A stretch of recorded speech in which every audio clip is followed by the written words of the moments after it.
sa kapwa at sa pamayanan. Ngayon naman, may tumulong tayo sa... Okay, class, bago natin pisan lahat, ay, ito pala ang ating classroom rules. Alam niyo naman ito, di ba? Oo! Alam niyo ba yung talasalitaan, class? Oo! Okay. Ngayon, ayusin ang letra upang makuha ang tamang sagot. Sino gusto sumagot sa number 1? Sige nga, Kayla, sagot nga. Pakibasa muna ka.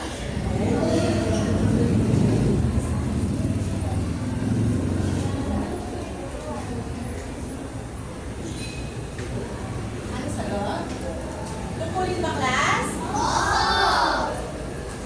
Sige nga. Tungkulin ang sagot sa number 1. Sa number 2, sino gusto sumagot? Sige nga, sumapaksigat nga ako.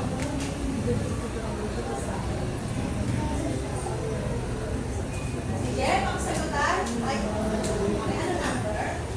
Okay, digital pa ang tamang sagot sa number 2? Digital pa, class? Okay, digital niya. Sa number 3, sino gusto sumagot? Sige, Liam, masagot.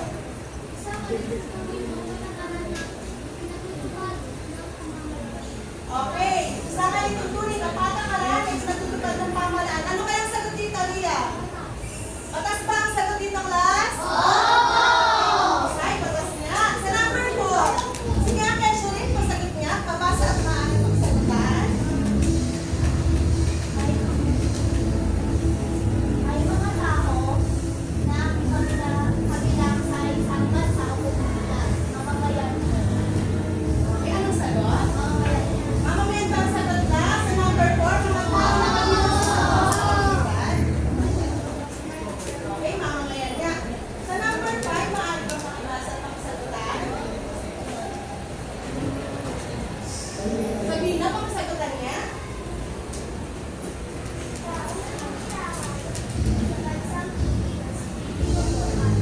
Okay, tao na rin na sa bansang Pilipinas. Pilipino ba, class? Okay po, Pilipino na.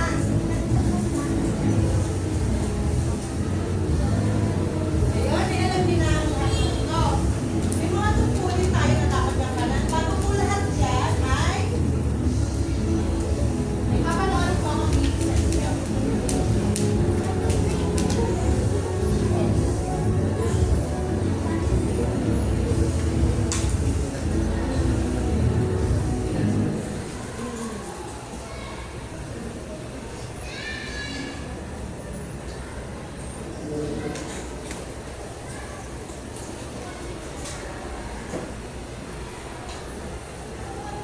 Okay, sige. May video lang yan na sa panoodin sa inyo.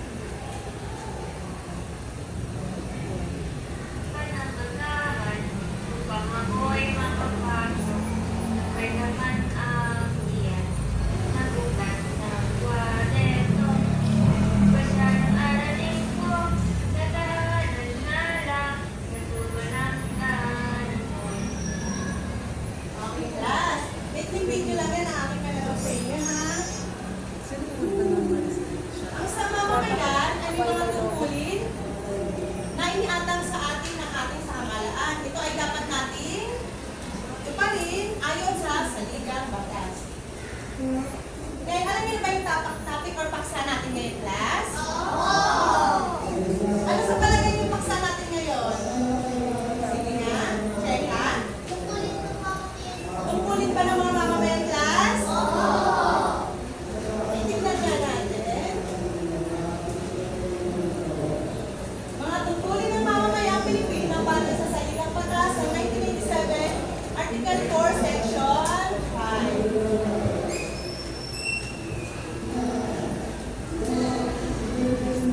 Ano itong larawan na ito, class?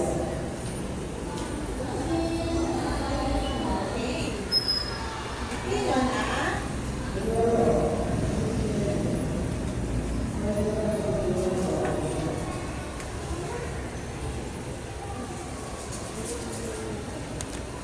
Okay, pakibasa nga, class. Sino gusto magbasa? Sige nga, kaya pabasa. Okay, class. Ang pagiging taba sa Republika ng Pilipinas ay tungkulin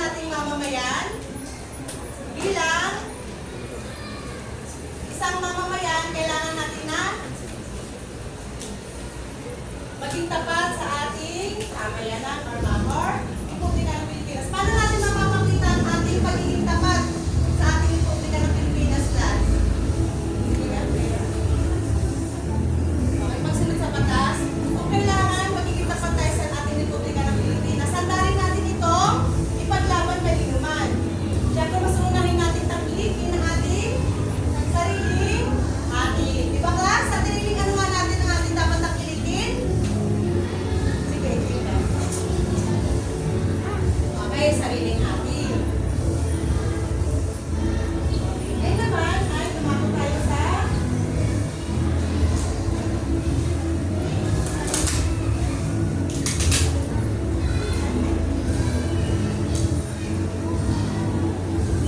the number 2, pakipasa natin.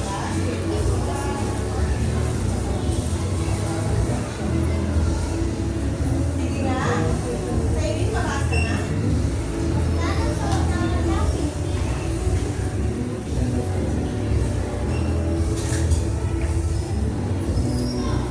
Okay, paggalang sa watawat ng Pilipinas.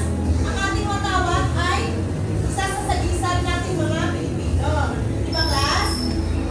Di ba, class? Ang watawat ay sa sagisag nating mga Pilipino. Sinasagisag ng watawat ang ating mga bayani na nakipaglaban noon. Panahon ng mga dayuhan na sumakop sa atin. Pag nakikita natin ang ating flag, nakikita yan ang isang sagisag ng ating kalayaan sa ngayon. Paano natin mapapakita ang paggalang natin sa watawat? Sino gusto sumagot? Sige nga. Okay, tumingin ako ang pagmamalaki sa watawat. Ano ba? Sino? Sabi na sa mga ano ba? Okay, tumayo ng tuwid. Sino pang gusto sumagot? Ibang kamay naman. Sige nga, Jerome. Ang kamay ay ilagay sa kaliwang gilid. Mahusay. Ngayon, dahil yan ay isa sa mga tungkulin natin ang paggalang ng watawat ng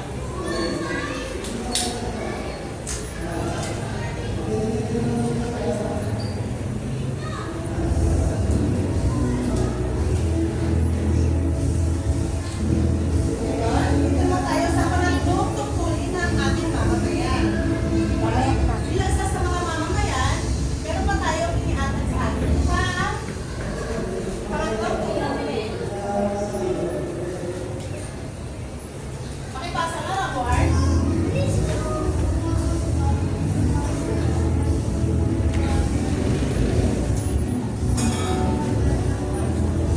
Okay, mga magtambag sa kaunlaran at kapakanan ng bansa.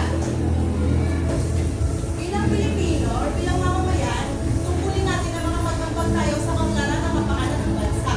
Diba? Kung meron tayong kakayahan o talento, maaari natin itong gamitin sa ating bansa. Hanggat maaari, kung tayo magtatrabaho ay dito lamang sa loob ng bansa.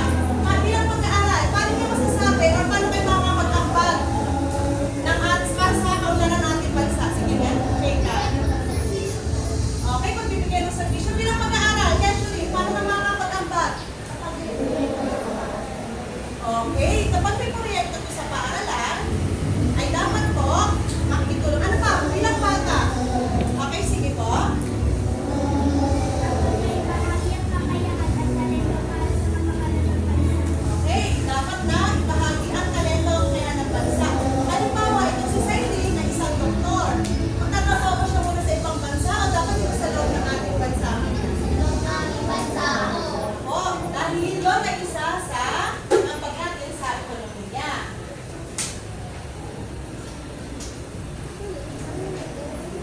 Okay, ito naman po tayo sa sunod.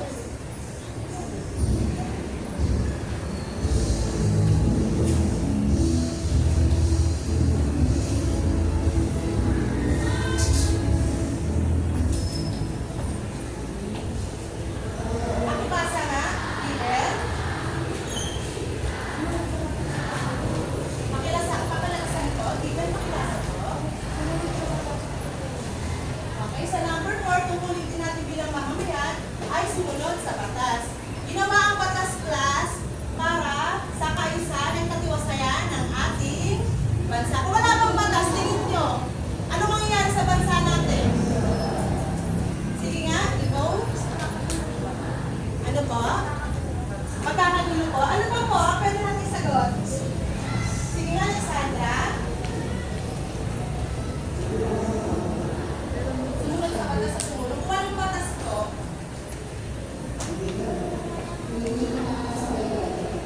Okay. Kaya kailangan po na sumunod tayo sa batas at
May dadagdag pa ba kayo? Kung paano ikagala ang karapatan nila? Sige nga siyan. Okay, igalan daw ang opinion ng iba. Isa rin sa mga paraan para igalang nyo ang karapatan ng sa loob ng classroom class. Halimbawa, may nagsasalita sa harapan, pwede sila muna inyong pagtuunan. Ha? Okay, yun na isa sa mga tungkulin natin, kilalanin ang karapatan ng iba.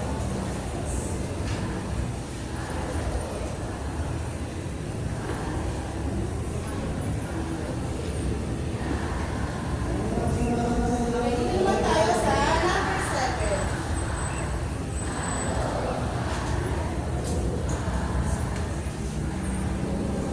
Babasa na ang number 7. Okay? Okay, number 7, magtrabaho para sa sarili at pamilya. Tungkulin din natin bilang mamamayan ang makapagtrabaho. Balang araw, mula sa wastong gulang na kayo, dapat magtatrabaho na kayo. Hindi lang para sa sarili ninyo. At kung may mga pamilya na kayo, dapat hindi kayo magtrabaho. Diba? Bakit kailangan magtrabaho ang isang mamamayan ng isang tao? Sino pa gusto sumagot? Ibang kamay naman. Sige nga, han?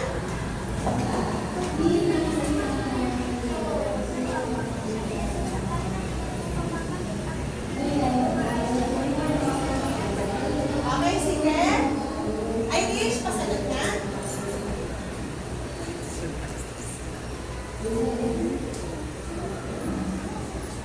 Okay, sige. Klase na gusto tumulong kay Irish.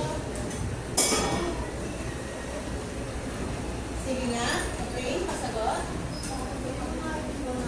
Okay, para din makabili ng mga kailangan natin.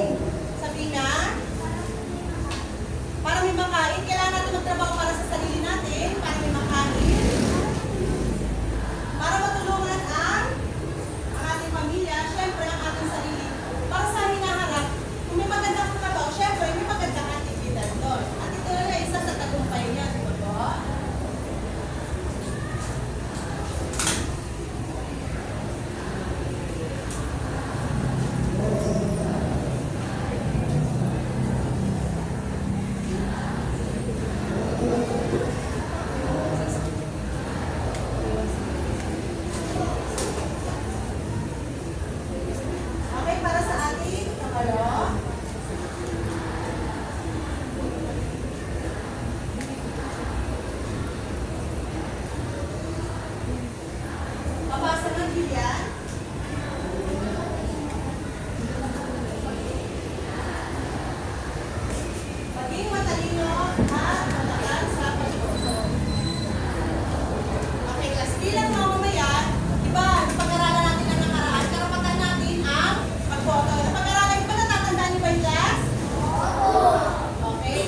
maglalagay sa baba. Anong pupulin?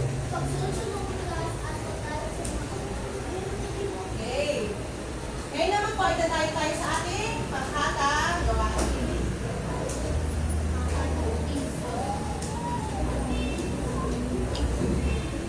Sino mga class ng group 1?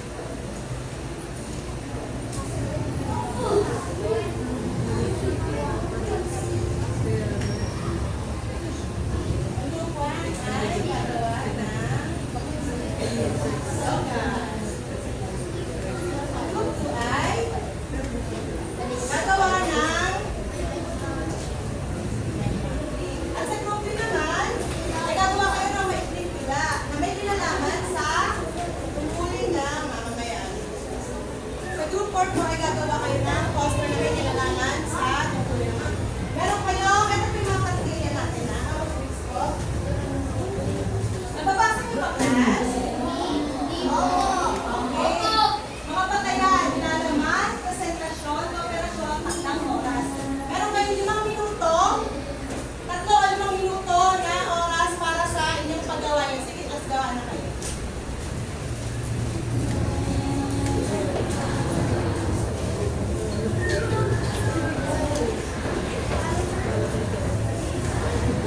Okay, nakatay na tayo na siya.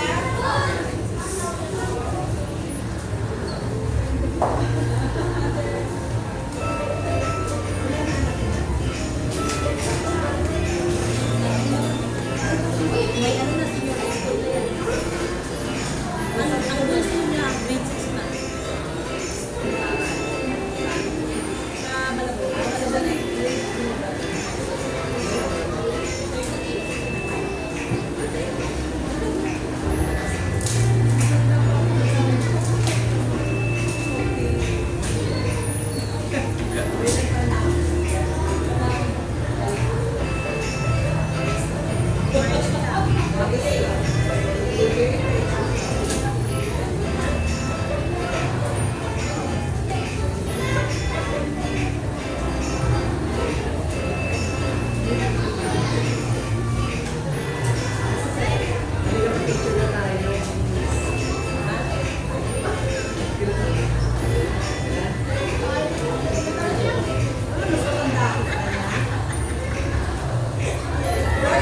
Sabi ko maayos na. Sa kanya. Ay, masabi yung binigay ko. Hindi mo na dapat. Hindi na ako.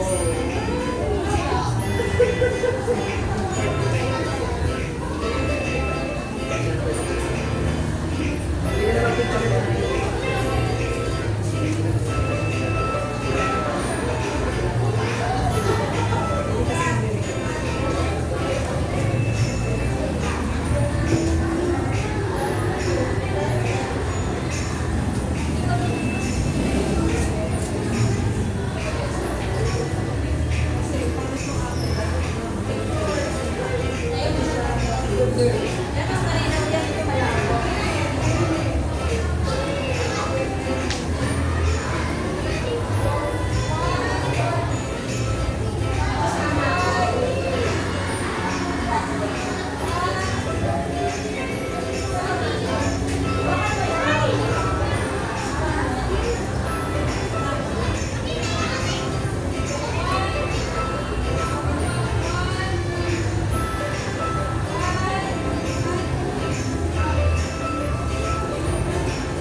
Buti sinabi mo, magtitikot na mo kami.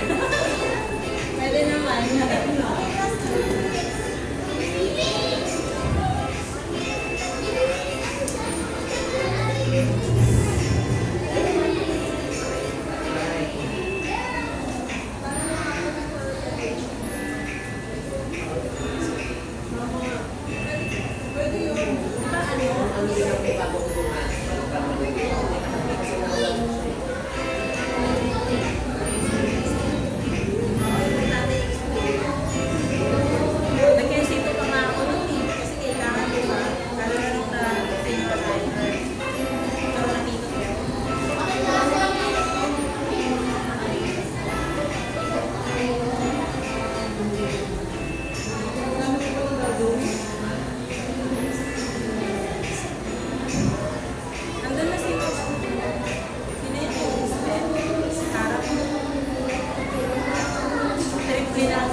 kami sa lalaki.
Okay,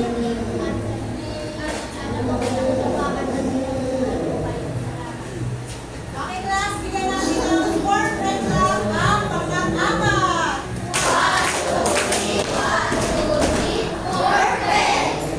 Okay, dahil lahat kayo ay magagaling. Sa iyong pagkala na makita nyo ang hinahanap ay meron kayo mataas na score. Okay, may natutunan pa kayo?